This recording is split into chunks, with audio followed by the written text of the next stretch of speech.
Hey everybody, how are you doing? It's Long-Term Sawyer, aka Shotgun News.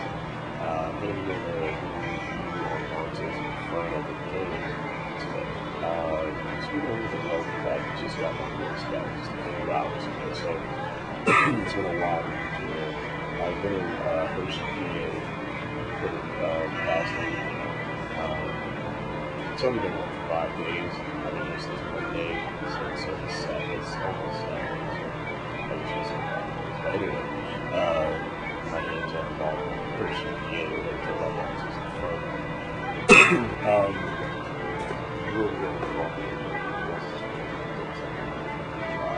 I just finished drinking some like high school. It's a high school. But I guess I'm always something like drinking some lemon tea or something like that. But I'm drinking some lemon tea at the moment. I will say this: the game is. I love the game. A lot of people gave the game some flack. They're like, "Oh, it's just a rip-off of God of War," and heavily sword. It's just another hack and slash. And what people don't understand is like, okay, fine. You take some of the mechanics. I mean, if you think about it, it's nothing like God of War as far as like the story goes. I mean, yeah, God of War with Kratos, he was a Spartan. They turned, he gave allegiance to war, and you later found out that he was the son of Zeus. So, he was a god. He was a half god before, before he even knew it. So, with Dante, it's different. With him, he was a crusader, and he pretty much did every single sin in the book. He was married to Beatrice, who gave her virginity to him, in return that he stayed faithful on his crusades, and of course, he didn't do that. So he winds up sleeping with this one female, and it was a barter. She pretty much said, "If you sleep with me, if I sleep with you, will you let me and my brother go?" So, I'm sorry about that cough. I know it's not perfect, especially with my but pretty much, he slept with her, released her and her brother, or he thought it was her brother, but it turned out it was her husband. And in return, her husband broke out. There was like this thing, there was this revolt that happened when the Persians were attacking. And when the Persians were attacking, so he found a way to the village, to Dante's village, and killed not only his father, Dante's father, but killed Beatrice too.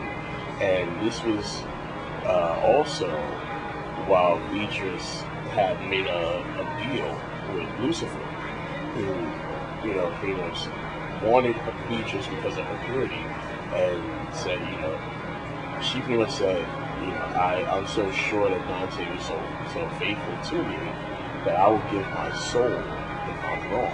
So, of course, she was wrong. But anyway, you go back to the village, you find your wife and your father killed, and you find out that Lucifer is taking Beatrice's soul, and you pretty much, you go head first into hell. And while you're in hell, you have a guide by the name of Virgil, who pretty much, explains everything to you. But I'm not going to tell you the story. You gotta play the game for that. Some of you probably have played the game, so you know the story already. But here's my take on it. Like I said, a lot of people say that it's a God of War ripoff, so they gave, even the video game magazines and shows like X Play and stuff like that, they pretty much just down it. They gave it like a 7 for some odd reason. When you look at the game, when you look at that game, even if you don't have a high definition television, and you just have like a regular TV, the game still looks amazing. The game still looks, it's very heavily detailed. The game is very fun. You get sucked into it.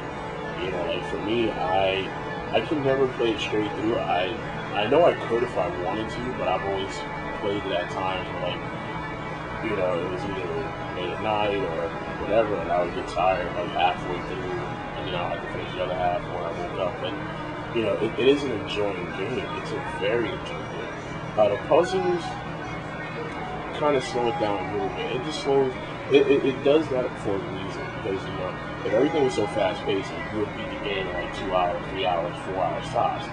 So they have to put the puzzles in there to kind of like join a little bit. But it makes sense. The puzzles all make sense because you have to get through each, you know, you have to pretty much progress these puzzles to get to the extra, to get to the other level of hell. And you pretty much are descending to the very bottom of hell, to where you end up fighting Lucifer. You know, and I gotta say this, man, they made Lucifer into Mr. Marcus. You know what I'm saying? Like, when I saw Lucifer, I was like, wow, he's almost as hung as I am. But then at the same time, like, you know, what were they thinking? You know, especially with this one dude. I was watching the behind the scenes of it. It was like, wow, he really wanted Lucifer's schlong to hang so far down. It was like dragging on the floor. I'm like, wow, dude, you really thought too long and too hard. I don't really probably have more words to say right now about that, but about his penis. So anyway, so let's see.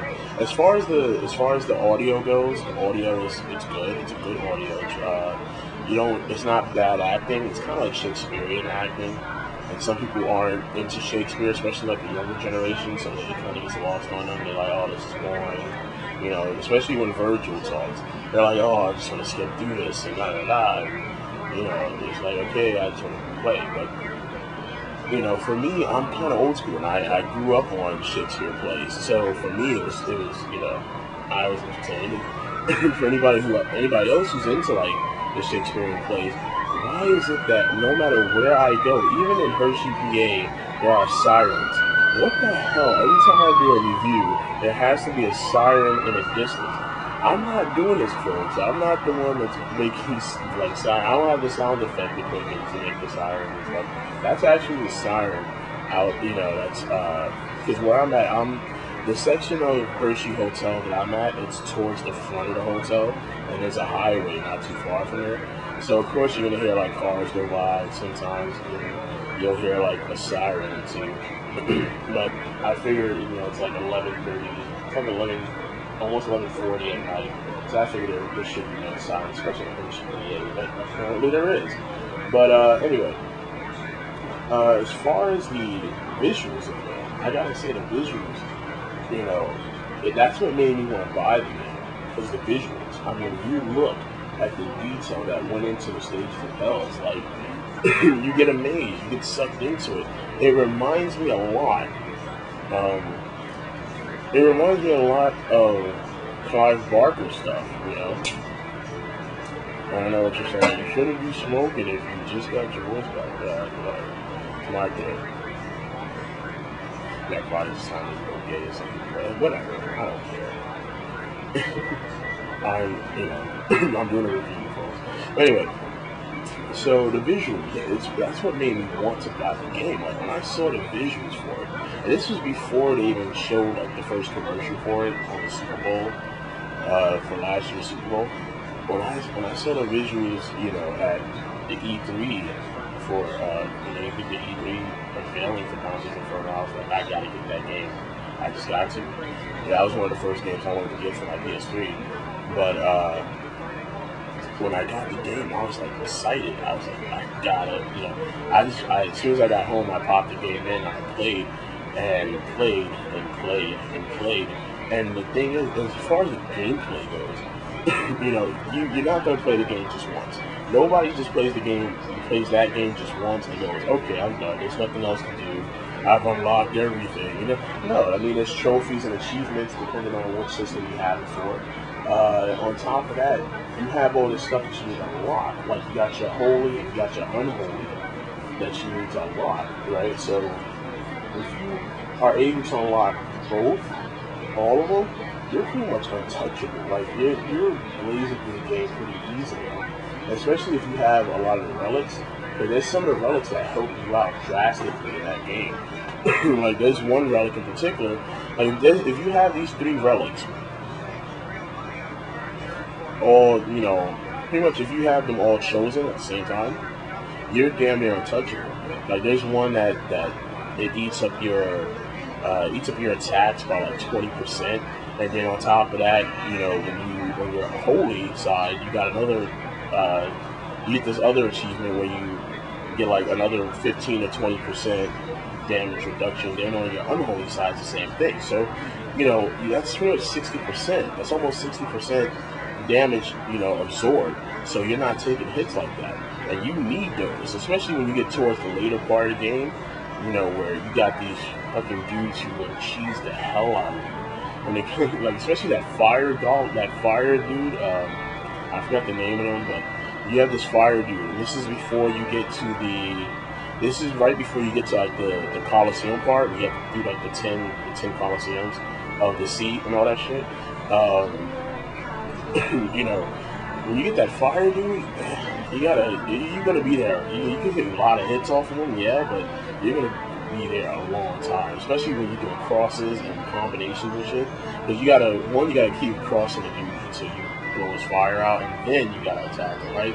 So of course, if you're still like on level 3 for your holy and unholy, or if you're just heavily holy, which the holy part, of course, even though it's a lot more powerful, because it's more like cross-driven, like your crosses will be 3 times as powerful, and then on top of that, your scythe is more the unholy. So a lot of your scythe and some of your specials, like the depression thing that your mother gives you later on in the game, you could do that, and then the tornado of lust, that'll do that too. But anyway, a lot of people say this game is a rental, not a buy. I totally disagree. It's a buy. It has a heavy replay value. Like you're not gonna want to play it every single day for like 3 months straight, but you will play it and then you put it down, play something else, and go, you know what? I want to play Dantes Inferno again, and then you'll pick it up and play it again, and you'll get sucked right back into it. So my final thoughts on this is that it is a buy. You should pick it up. If you don't have it already, you should buy it.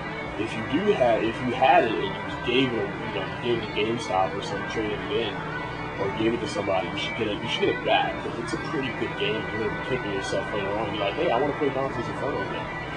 But anyway, I don't really like to do number ratings, because I think that's kind of corny and mundane. But if I had to do a rating out of 10, I would probably give it like a 8.5, a 9, just because of the fact that I would take some points away because they really did take some liberties with the novel. They didn't try to keep it as true to the novel. And even, but they did one cool thing that they did was they actually had the novel in the game so you could read it, and it's it's a pretty cool thing. But anyway, I would give the game like an 8.5 or a 9. That's pretty much going to do it for my review for Dantes Inferno. And subscribe, comment, rate, and I mean, if you want to. I'm not saying you have to. I'm not holding you by the throat like, look, motherfucker, you gotta break this shit. I'm gonna come to your house and beat the fuck. And I'm not gonna do that. Some people do that on YouTube, but I'm not gonna do that. If you want to, rate, subscribe, do whatever. Comment down below, and I'm gonna check you later. My next review is probably gonna be Clive Barker review. I'm not sure whether I want to do a Clive Barker review just yet, or I want to talk about the whole saggy pants thing. But I'll probably do both. This is Ron Smurf Slayer, aka Shockwave. You can check me out on Twitter. That's twitter.com/Shockwave News, and my PSN is Shockwave News as well. So you can check me out there.